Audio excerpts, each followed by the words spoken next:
ব্যবসা বাণিজ্যের বিশ্লেষণ নিয়ে ডিবিসি নিউজের নিয়মিত আয়োজন ইসলামী ব্যাংক টালিখাতায় স্বাগত জানাচ্ছি। আপনাদের সাথে আছি আমি রিফাত নোভা। পুঁজিবাজার মানেই ঝুঁকি আর মুনাফার খেলা, কিন্তু এই খেলায় যখন বিনিয়োগকারীদের মূলধনই অনিরাপদ হয়ে ওঠে তখন ভেঙে যায় আস্থার ভিত। গেল কয়েক বছরে শেয়ার বাজারে হঠাৎ দরপতন, কারসাজির অভিযোগ এবং ফান্ড ম্যানেজমেন্টের অনিয়মে বিনিয়োগকারীদের কোটি কোটি টাকা বিলীন হয়ে গেছে। প্রশ্ন হলো, এই বিনিয়োগকারীদের পুঁজির নিরাপত্তা নিশ্চিত হবে কবে? নিয়ন্ত্রণ সংস্থা, দায়বদ্ধতা, বাজার পরিচালনায় স্বচ্ছতা এবং বিনিয়োগকারীদের সচেতনতা, এই ত্রিমুখী সমাধানেই কি তাহলে লুকিয়ে রয়েছে সকল সমাধান? এর উত্তর খুঁজতেই আজকে আমাদের আলোচনা বিনিয়োগকারীদের পুঁজির নিরাপত্তা। আলোচনার সাথে আছেন ঢাকা স্টক এক্সচেঞ্জ লিমিটেডের সাবেক সিনিয়র সহ সভাপতি আহমেদ রশিদ লালী এবং ব্র্যাক বিশ্ববিদ্যালয়ের সহযোগী অধ্যাপক এবং পুঁজিবাজার বিশ্লেষক নিতাই চন্দ্র দেবনাথ। আপনাদের দুজনকেই স্বাগত জানাচ্ছি আমাদের আজকের আয়োজনে। শুরুতে আমি একটু আহমেদ রশিদ লালী আপনার কাছে একটু যেতে চাবো। শেয়ার বাজারে এই যে সংকটের একটি সময়ে পার করছি বা শেয়ার বাজারে যারা বিনিয়োগকারী তারা পার করছে, এখানে বিনিয়োগকারীদের পুঁজি সুরক্ষায় ঢাকা স্টক এক্সচেঞ্জ আসলে কি ধরনের ভূমিকা পালন করছে? জি, ধন্যবাদ। দেখেন, দুইটা বিষয় এখানে। নাম্বার ওয়ান হলো যে পুঁজি সুরক্ষা যে বিনিয়োগ করবে উনাকেই নিতে হবে, বিকজ তার কারণটা হলো I am investing my good money. So আমার ভালো টাকা পয়সা আমি এখানে বিনিয়োগ করছি, আমাকে খুব ভেবেচিন্তে বিনিয়োগ করতে হবে যাতে রিস্কটা কমে আসে। সো সেই জন্য এই কাজটা করা। এখন বিষয়টা হচ্ছে যে ঢাকা স্টক এক্সচেঞ্জের একটা কি যে বলে এইরকম একটা ফান্ড আছে, হ্যাঁ, বাট সেটা খুব অল্প ফান্ড। সেখান থেকে ঢাকা স্টক এক্সচেঞ্জ অনেক সময় কাজ করে, বাট সেইটা একেবারে নগণ্য। সেখানে আপনি খুব একটা যে পাবেন তা না। বাট এখানে আমার গুড মানি আমি ইনভেস্ট করছি, সেখানে আমার রেসপন্সিবিলিটি থাকতে হবে। ফর এক্সাম্পল, আপনি ইন্ডিয়া থেকে আলু ইম্পোর্ট করলেন কিংবা পেঁয়াজ ইম্পোর্ট করলেন, এখন পথে আপনার 10% পেঁয়াজ পচে গেল, হ্যাঁ। সো এইটার রেসপন্সিবিলিটি তো আর সরকার নেবে না কিংবা কোনো সংস্থা নেবে না। এইটা আপনাকে নিজেই সেই ব্যবস্থাটা করতে হবে। সিমিলারলি স্টক এক্সচেঞ্জেও ক্যাপিটাল মার্কেটেও একই জিনিস। এইটার কেউ আপনার টাকার সুরক্ষা দিতে পারবে না, এটা আমাকেই নিতে হবে। আমার টাকার সুরক্ষা আমাকে নিতে হবে। সো একটু হোমওয়ার্ক করতে হবে। আপনি যদি হোমওয়ার্ক করেন তাহলে পরে আপনি এই কাজগুলো নিজের রেসপন্সিবিলিটি নিতে পারবেন। দ্বিতীয় কথা হলো যে আপনার রিস্ক ফ্যাক্টরস কমাবার জন্য বিভিন্নভাবে কাজ করা যায়। যেমন একটা করতে পারে একজন বিনিয়োগকারী, সেটা হলো ওনার সব টাকা এক বাস্কেটে না দিয়ে একটু ডাইভার্সিফাইড ইনভেস্টমেন্ট যদি উনি করেন তাহলে রিস্ক ফ্যাক্টরস অনেক কমে যায়। মানে ব্যাপারটা হলো একটা শেয়ারের মধ্যে আমি বিনিয়োগ না করে সেই টাকা দিয়ে আমি যদি 4-5টা শেয়ার কিনতে পারি, কোম্পানির শেয়ার কিনতে পারি, তাহলে রিস্ক ফ্যাক্টরসটা অনেকটা কমে যেতে পারে। সো এই কথাটা আমি বলতে পারি যে ওনারা যদি একটু ডাইভার্সিফাইড পোর্টফোলিও মেনটেন করেন তাহলে রিস্ক ফ্যাক্টরস অনেক কমে যায়। জি, এই প্রশ্নের উত্তর ধরে আমি একটু জনাব নিতাই চন্দ্র আপনার কাছে একটু যেতে চাচ্ছি। আপনি যেমনটি শুনছিলেন, পুঁজিবাজারে বিনিয়োগের আগে বিনিয়োগকারীদের নিজেদের সচেতন হতে হবে, এরকম একটি কথা কিন্তু আমরা শুনছিলাম। কিন্তু বিনিয়োগকারীরা আসলে কিভাবে বুঝবে যে কোন কোম্পানির ফান্ডামেন্টাল কতটা শক্তিশালী, বা তারা এখানে হোমওয়ার্কের কথা বলা হয়েছে তাদের, কিন্তু সচেতন করার জন্য এক্সচেঞ্জের আসলে কি ধরনের উদ্যোগ নেওয়া জরুরি? জি, ধন্যবাদ আপনাকে। আপনি কি আমাকে শুনতে পাচ্ছেন প্লিজ? জি, আপনাকে শুনতে পাচ্ছি আমরা। ওকে। উনি যেটা বলেছেন উনি ঠিক বলেছেন। আসলে বিভিন্নভাবে বিনিয়োগকারীদেরকে আসলে নলেজেবল করা যায়। এই জন্য গভর্নমেন্টেরই দুটো প্রতিষ্ঠান আছে যারা কন্টিনিউয়াস বেসিসে আপনার এই ধরনের এডুকেশন প্রোগ্রাম করে থাকে। এছাড়াও লিস্টেড কোম্পানিগুলো আপনার তাদের যে ফাইন্যান্সিয়াল স্টেটমেন্টস বা তাদের যে কোয়ার্টার বা অ্যানুয়াল রিপোর্টস গুলো সবগুলো ওনারা কিন্তু অনলাইনে পাবলিশ করে থাকে। মানে অনেস্টলি স্পিকিং, আমি আমার এক্সপিরিয়েন্স থেকে, যদি ওনার চেয়ে আমার একটু কম এক্সপিরিয়েন্স, লাস্ট 25 বছর আমি যেটা দেখেছি, আসলে বিনিয়োগকারীরা এগুলোকে খুব বেশি ভ্যালু দেয় না। ওনারা ওই রিউমার বেসড, বাংলাদেশে যদি আপনি দেখেন, ভেরি আনফরচুনেট, বিনিয়োগকারী আসলে রিউমার বেসড ট্রেড করে, দেখে কোনটা মুভমেন্ট করছে, weather it is fundamentally strong or not, সেটা ওনারা দেখেন না। আবার এটার পিছনে ওনাদের যুক্তিও আছে যে ফান্ডামেন্টাল কোম্পানি শেয়ার কিনেও তো আপনার বছর পর বছর কি হয়, বসে থাকে, সেখানে কোনো প্রফিট হয় না। দেখুন, গত রেগুলেটররা যে কাজগুলো করেছেন তাদের মধ্যে একটা সবচেয়ে বড় যে খারাপ কাজ করেছেন, আমি বলবো এটা খারাপই। আগে ছিল কি, একটা 10% যদি কোম্পানিগুলো ডিভিডেন্ড না দেয় তারা এই ক্যাটাগরির বাইরে চলে যেত এবং তারা অনেকগুলো জায়গায় প্রবলেম ফেস করত। আর এখন এটা করেছে কি, আপনি ডিভিডেন্ড দিলেই হবে। আমি কোম্পানির নাম বলতে চাই না, কয়েকদিন আগে একটা কোম্পানি ডিভিডেন্ড ডিক্লেয়ার করেছে 0.25%। এটা হচ্ছে এক্স্যাক্টলি 2.5 পয়সা। এখন একটা শেয়ার কিনে যদি আপনি 2.5 পয়সা ডিভিডেন্ড পান এবং ওই কোম্পানি যদি কোনো ধরনের কোনো প্রবলেম ফেস না করে, তার ট্রেডিং এর ক্ষেত্রে বা ইয়ের ক্ষেত্রে, মার্জিন দেওয়ার ক্ষেত্রে কোনো ধরনের কোনো প্রবলেম ফেস না করে, তাহলে বিনিয়োগকারী তো মনে করবো যে ঠিক আছে, এটা একটা ভালো কোম্পানি। কিন্তু যদি আজকে বিনিয়োগকারী এই কাজটা করতো, মানে রেগুলেটর এই কাজটা করতো যে না, যারা 10% দিবে তারা হচ্ছে এক ধরনের কোম্পানি শেয়ার, আর যারা 10% দিবে না তাদের জন্য এই প্রবলেম গুলো আছে যদি ইনভেস্টররা ওখানে ইনভেস্ট করতে চায়। প্রথম আলোতে, আমি নাম ধরে বলছি, গত কয়েকদিন আগে একটা রিপোর্ট হয়েছে যে 1/3 of the share of our মানে listed Dhaka stock exchange who are being listed are Z category. কিন্তু ঘটনা হচ্ছে এই রিপোর্টটা আরো সুন্দর হতো যে যাদেরকে তারা আনেনি তাদের মধ্যে আবার 75%ই আছে যেগুলো আসলে নামে মাত্র জেড ক্যাটাগরি থেকে বাইরে চলে গেছে, কিন্তু আসলে তারাও জেড ক্যাটাগরির মতোই কোম্পানি।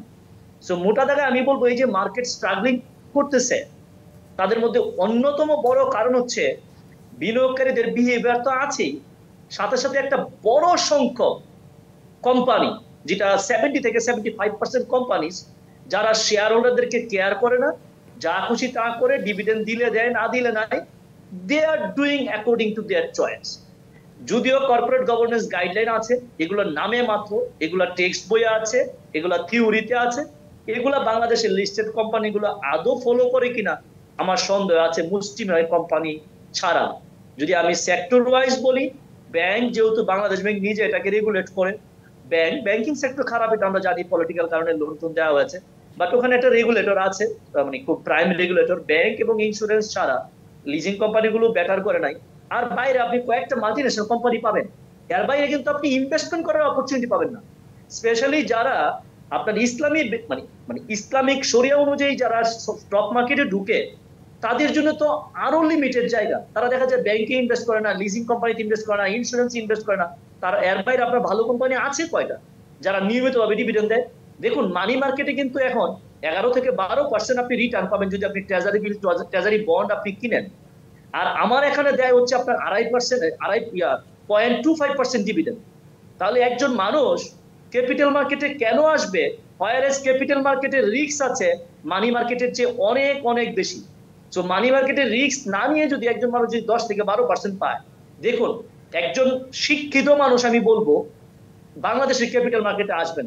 আমরা যারা চলে আসছি আগে বা আমরা কাজ করছি, আমরাই করবো। আপনি নতুন কাউকে যে অ্যানালাইসিসের উপর বেস করে ইনভেস্ট করবে, এই ধরনের আপনি ইনভেস্টর পাবেন না। আসবে গ্যামলার আকারে আসবে, শর্ট টার্ম ট্রেডিং করবে, কিন্তু লং টার্ম ট্রেডিং এর জন্য বাংলাদেশে আপনি ইনভেস্টর খুঁজে পাবেন না, স্পেশালি এই মার্কেটে।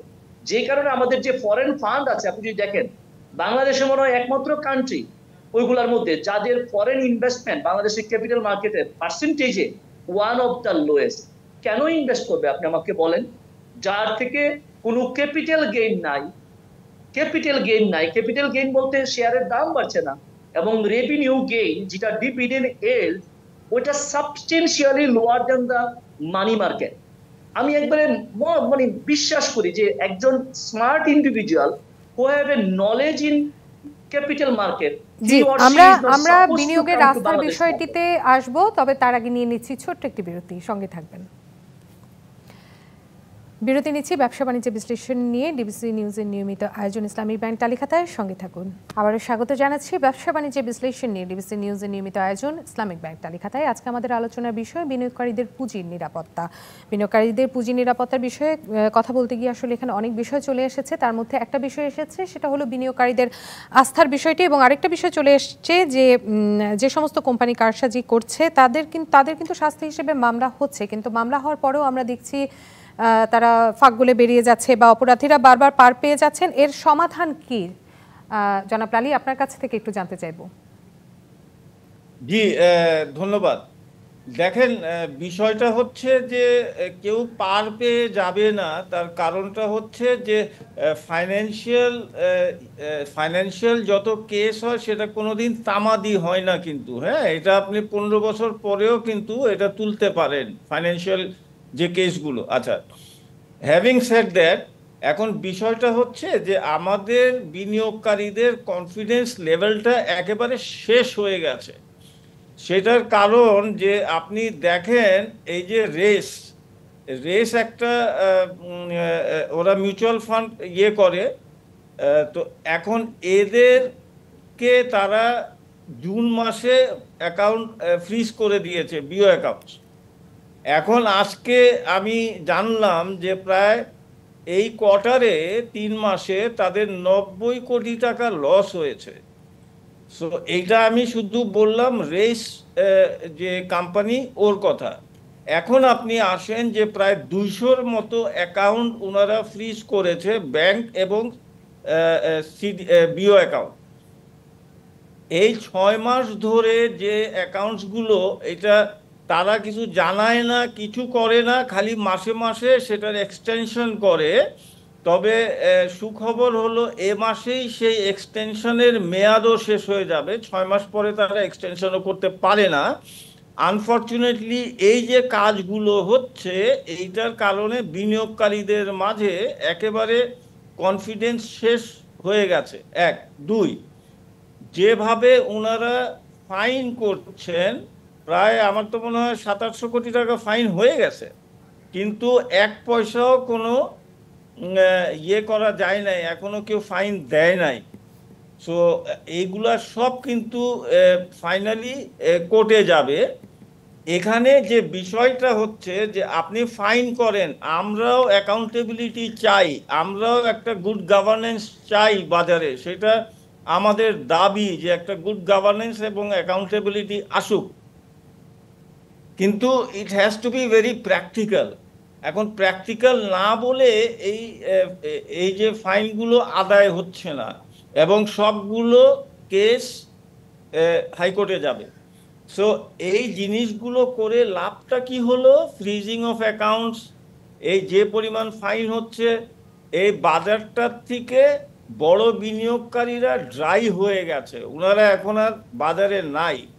একটা বাজার ধরে রাখার জন্য রিয়েল ইনভেস্টর, যেটা দাদা একটু আগে বলছিলেন, যে ইনভেস্টর ইনভেস্ট করে থাকবে 2-4 বছর 5 বছরের জন্য, এই রকম বিনিয়োগকারী বাজার থেকে কিন্তু উধাও হয়ে গেছেন। এখন তারা সাইড লাইনে, they are not doing any activities in the market.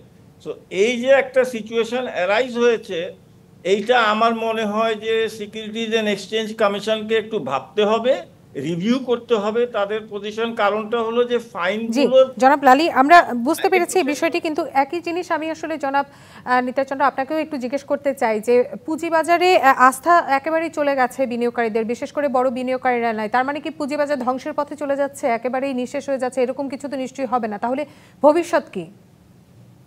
Capital market আপনি ধ্বংস করতে পারবেন না, কারণ ক্যাপিটাল মার্কেট তো আন্ডারলাইং অ্যাসেট আছে।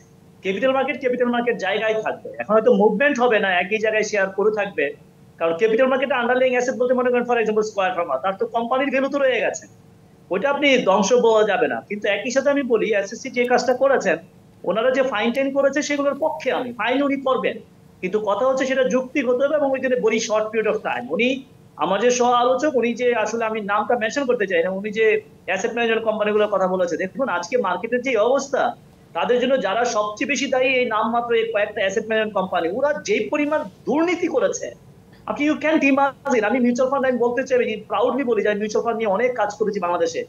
আজকে এই মিউচুয়াল ফান্ড ইন্ডাস্ট্রিটা ধ্বংস করে দেওয়ার জন্য দুটো অ্যাসেট ম্যানেজমেন্ট কোম্পানি, যেটা লার্জেস্ট অ্যাসেট ম্যানেজমেন্ট কোম্পানি, তারা সম্পূর্ণভাবে দায়ী। ওরা কোনো কিছু নিয়ম নীতির মধ্যে যায়নি, এরা অত্যন্ত পাওয়ার কাটিয়ে যা খুশি তা করিয়েছে।